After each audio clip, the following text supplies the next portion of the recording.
Hello students, आज हम लोग सब्सिडरी बुक्स का क्वेश्चन नंबर 18 करेंगे। क्वेश्चन नंबर 18 आपके सामने इसके कॉलम बने हुए हैं। पहले आप लोग इस क्वेश्चन को ध्यान से ज़रा देख लें।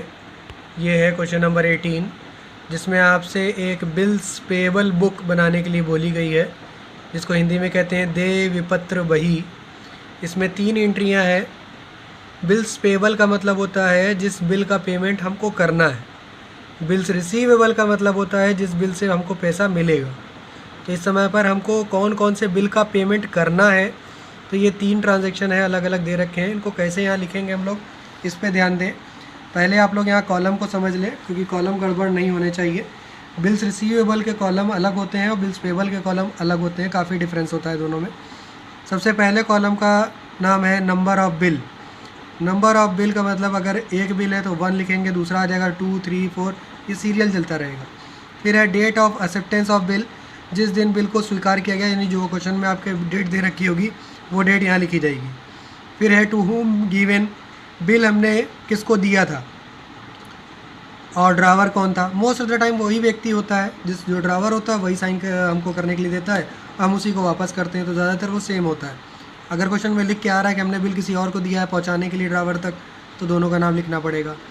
पेई वो व्यक्ति होते हैं एट लास्ट पेमेंट जिसको मिला, उस बिल का पेमेंट जिसको मिला वो होता है पेई। ये most of the time question में नहीं दिया होता है, ये खाली रहता है, अगर दे रखा हो तो लिख लेंगे। वेयर पेबल, पेमेंट कहाँ देना है, किस जगह पर, यानी किसी बैंक में, कौन से बैंक में जमा करना है, तो यहाँ पर डिटेल लिखी जाती है अगर दे रखी है तो। फिर है टेन्योर, बिल का समय। कभी कभी बिल का समय 1 महीने का, कभी कुछ दिन का भी होता है, 2 महीने 3 महीने का भी हो सकता है। ड्यू डेट मतलब पेमेंट की डेट के बाद अगर उसमें दिन जोड़ दिया जाए तो उसके बाद डेट क्या आएगी। LF, ये कॉलम ज़रूरत का इस्तेमाल का नहीं है, खाली रहता है। फिर कॉलम है अमाउंट का, इसमें बिल का अमाउंट होगा। फिर है डेट ऑफ पेमेंट, पेमेंट की डेट अगर कोई अलग से दे रखी है तो वो डेट ऑफ पेमेंट में लिखी जाएगी। CB फोलियो यानी कैश बुक का फोलियो नंबर। और ये है रिमार्क्स, इसमें से कुछ कॉलम्स तो खाली ही रहेंगे, वो काम में नहीं आएंगे। अमाउंट में यहाँ पर रुपए का सिंबल बना दें और डेट जहाँ से शुरू हो रही है यहाँ पर 2013 लिख दें। और पहली एंट्री पर ध्यान दें, पहली एंट्री की डेट है अप्रैल 5, और इसमें कहा गया है कि हमने एक बिल स्वीकार किया है, एक्सेप्ट किया है, जो किसने लिखा था, हीरा ने लिखा था। 3 मंथ्स का बिल था, 50,000 अमाउंट था। अब इसको कैसे लिखेंगे ज़रा ध्यान से समझें। पहला बिल है, यहाँ लिखेंगे 1, डेट में डालेंगे अप्रैल 5, जिसने हम पर बिल लिखा उसका नाम हीरा। दोनों जगह लिखेंगे क्योंकि अलग अलग व्यक्तियों के नाम क्वेश्चन में दे रखे हैं कि किसने लिखा और स्वीकार करने के लिए हमने किसके हाथ भेजा, ऐसा कुछ नहीं है, तो दोनों जगह एक ही नाम लिख देंगे। फिर उसके बाद है टेन्योर, समय कितना था बिल का। क्वेश्चन में भी आपने देखा कि बिल का समय दे रखा था 3 मंथ्स। इसके बाद है ड्यू डेट, 3 मंथ्स के बाद ड्यू डेट क्या बनेगी। और यहाँ पर आएगा अमाउंट। अभी ड्यू डेट हम आपको एक साथ बता देंगे, ड्यू डेट के लिए आप परेशान ना हो। यहाँ पर अमाउंट भर देंगे 50,000, तो ये पहली एंट्री हो गई। अब उसके बाद दूसरी एंट्री देखें, अप्रैल 17, जिसमें कहा गया है सनी। अप्रैल 17 बोला गया है, एक ड्राफ्ट हमने एक्सेप्ट किया है सनी नाम के व्यक्ति का, 90 डेज़ का था, ये 80,000 का था। अब ये दूसरा बिल है, तो दूसरा ट्रांजैक्शन के लिए दूसरा यहाँ 2 लिखेंगे, अप्रैल 17, और यहाँ पर नाम में लिखेंगे सनी दोनों जगह पर, क्योंकि दूसरे व्यक्ति का नाम नहीं है, एक एंट्री में एक ही नाम है, तो दोनों बार लिख देंगे। इस बार यहाँ पर मंथ्स नहीं दिया है, 90 डेज़ दिया हुआ है, तो टेन्योर में यहाँ पर 90 डेज़ लिख देंगे। और बिल का टाइम है 80,000, 80,000 रुपये यहाँ लिखेंगे। और इसके बाद लास्ट एंट्री एक और है यहाँ पर 24, इसमें बोला गया है एक्सेप्टेंस दिया है एक बिल का, जिसको लिखने वाले व्यक्ति का नाम है हरी, और टाइम है इस बिल का 4 मंथ्स का, और डेट अमाउंट है इसका 10,000।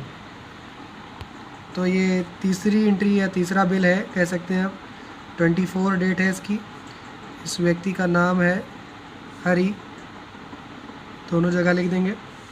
इस बिल का टाइम है 4 मंथ्स का, और इसका अमाउंट है 10,000।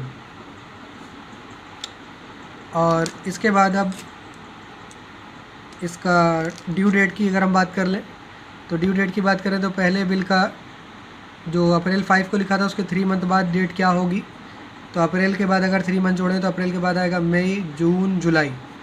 तो मंथ कौन सा हो गया? जुलाई। अप्रैल की डेट थी 5, उसमें 3 डेज़ ऑफ ग्रेस जुड़ेंगे, जैसे कि हमने आपको लास्ट टाइम बताया था। कभी भी बिल होगा उसमें 3 डेज़ अपने पास से आपको ज़रूर जोड़ने हैं डेज़ ऑफ ग्रेस के नाम से। तो ये हो जाएगा 8। डेज़ वाला भी हम बताते हैं, पहले मंथ्स वाला आप ज़रा देख लें। 24 अप्रैल के बाद 4 मंथ्स जोड़ने हैं। तो अप्रैल के बाद 4 मंथ जोड़ेंगे, अप्रैल के बाद आएगा मई, जून, जुलाई, अगस्त। अगस्त का मंथ आ जाएगा। 24 डेट है, 24 में 3 डेज़ और जोड़ देंगे तो ये हो जाएगा 27। यहाँ पर 27 आ जाएगा। अब यहाँ पर बात करते हैं कि 17 अप्रैल को जो बिल लिखा गया था, अगर उसमें हम 90 डेज़ जोड़ें तो कैसे जोड़ेंगे, ज़रा ध्यान से समझें। अप्रैल का मंथ था और उसमें 17 डेज़ अप्रैल के तब तक थे, और उसमें कितने डेज़ हमको एक्स्ट्रा जोड़ने हैं? 90। तो अगर 90 हम 17 में और जोड़ देंगे तो ये हो जाएगा 107।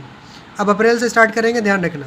पहले इसमें अप्रैल के टोटल दिन निकाल देंगे, अप्रैल के मंथ के टोटल दिन। अब हम क्या कर रहे हैं यहाँ ध्यान से समझो, हम अप्रैल के आगे जाना चाहते हैं, कितने दिन? 90 डेज़ आगे जाना चाहते हैं। तो कैसे जाएंगे? कैलेंडर के अनुसार। पहले अप्रैल के मंथ उसमें से 30 निकालेंगे तो ये हो जाएगा 77। अप्रैल के बाद आता है मंथ मई का। क्या मई में 77 डेट आ सकती है? नहीं, मई में मैक्सिमम आ सकती है 31।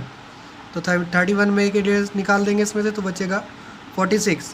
मई के बाद आएगा जून, जून में भी 46 नहीं आ सकती, तो जून के मैक्सिमम डेज़ होते हैं 30। तो जून में के 30 डेज़ आप इसमें से निकाल दें। तो इसके बाद बचेगा जुलाई। अब ये जुलाई की 16, जुलाई की 16 plus 3 days of grace, grace के 3 दिन जोड़ने के बाद आएगी 19 जुलाई। अब यहाँ से आप लोग ध्यान से समझ लें, यहाँ पर आपका जो ड्यू डेट आ रही है दूसरे बिल की, वो आ रही है 19 जुलाई। इसके लिए आपको कैलेंडर के मंथ्स के डेज़ याद होने चाहिए, कौन से मंथ में कितने डेज़ आते हैं। आप यहाँ पर दूसरी तरीके से भी कर सकते थे, जैसे 90 डेज़ थे तो सीधे 90 से शुरू कर लेते, और अप्रैल में टोटल डेज़ होते हैं 30, तो अप्रैल में 17 ऑलरेडी आप जा चुके हैं क्योंकि 17 से स्टार्ट कर रहे हैं। तो अप्रैल में 17 के आगे कितने दिन बचे? 13। तो पहले 13 घटाओ अप्रैल के, तो अपने आप 77 आ जाएगा। इसके बाद की कहानी यहाँ से सेम है बिल्कुल। तो सेम आप इस तरह से भी कर सकते हैं और इस तरह से भी कर सकते हैं, दोनों सेम वैसा ही है, इस दोनों में कोई डिफरेंस नहीं होता। आएगा आंसर वही कि डेज ऑफ ग्रेस जोड़ने से पहले 16 और डेज ऑफ ग्रेस जोड़ने के बाद 19। तो 19 जुलाई आपने यहाँ लिख दिया। इसके बाद ब्लैक पेन से यहाँ पर बॉक्स बनाकर टोटल कर देंगे। तो यहाँ पर टोटल करेंगे तो इन तीनों अमाउंट का टोटल आएगा 1,40,000। और एक लाइन यहाँ पर भी खींचेंगे इसके सामने, यहाँ पर ऊपर वाली लाइन के सामने ब्लैक पेन से यहाँ से यहाँ तक। और इसकी लास्ट डेट होगी, अप्रैल की मंथ की बात हो रही है तो अप्रैल की लास्ट डेट होगी 30। और यहाँ पर लिखेंगे बाई बीपी, बीपी का मतलब बिल्स पेबल अकाउंट, और ये होगा credit. Bills payable account credit होता है इसलिए क्रेडिट लिखेंगे। तो इस तरीके से आप बना करके यहाँ पर लिख सकते हैं। अगर इसके लेजर अकाउंट बोले जाएँ तो इसके नीचे आप बना सकते हैं। इस क्वेश्चन में नहीं बोले गए तो यहाँ नहीं बना है। आई होप कि आप लोगों को ये पूरा क्वेश्चन अच्छे से समझ में आया होगा और बिल्स पेबल के कॉलम भी क्लियर हो गए होंगे कि किस तरह से कॉलम बनाए जाते हैं। अगर ये वीडियो से आपको कोई भी हेल्प मिली हो तो वीडियो को लाइक करें, और अगर आपने अभी तक कोई इस चैनल को सब्सक्राइब नहीं किया है तो चैनल को सब्सक्राइब करें, साथ ही साथ बेल आइकन को प्रेस करें, और भी लोगों तक इस वीडियो को पहुंचाने के लिए इसको शेयर करते रहें। Thank you.